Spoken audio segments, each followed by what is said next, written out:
So, hey guys, I made a video about what happened in Jacksonville and included some of the history of what Governor Ron DeSantis has imported or allowed to happen in the state of Florida, and it got taken down.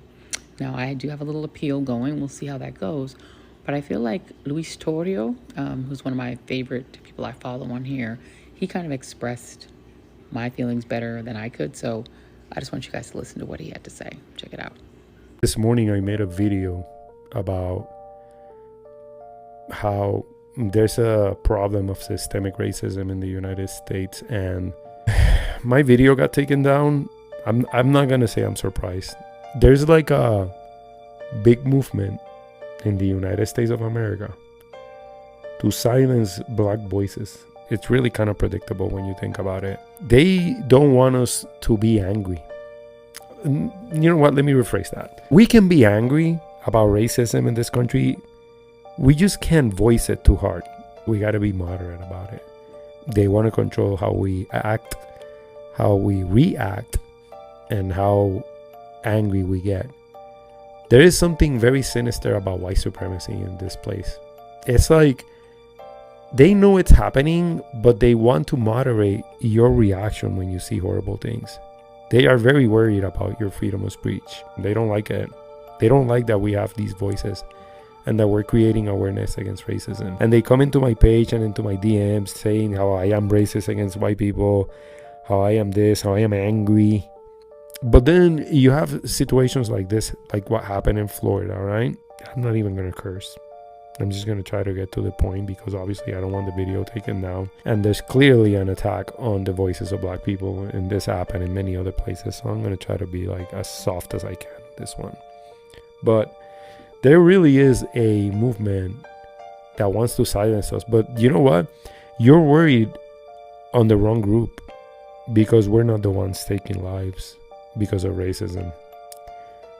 This guy went in with like swastikas drawn in his guns and had a manifesto in which he clearly stated that he wanted to take the lives of black people, calling them the N-word. And then when we talk about stuff like this and we tell people, you know, there's a system in place, Ron DeSantis makes these people feel very comfortable in his state. He's actually trying to erase the history of black people, the history of indigenous people, the history of Latino people, people of color. I mean, yet somehow people are surprised when white supremacists feel comfortable living there, committing crimes against black people. And I come into this app every week, and every week I get the same attacks, the same threats at my DMs, over and over again, of people telling me how racism doesn't exist in this country, that it is all in my head, that I am making it up. My question is this: how many more people of color in this country have to lose their lives so that people finally understand that we have an inherent problem of racism in this country that is not going to go away if we don't do anything about it? Silencing me and attacking me is not going to solve the problem.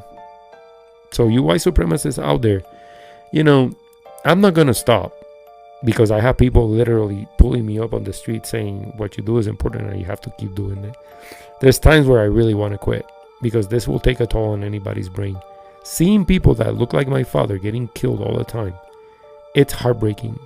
It really, really like messes with your head.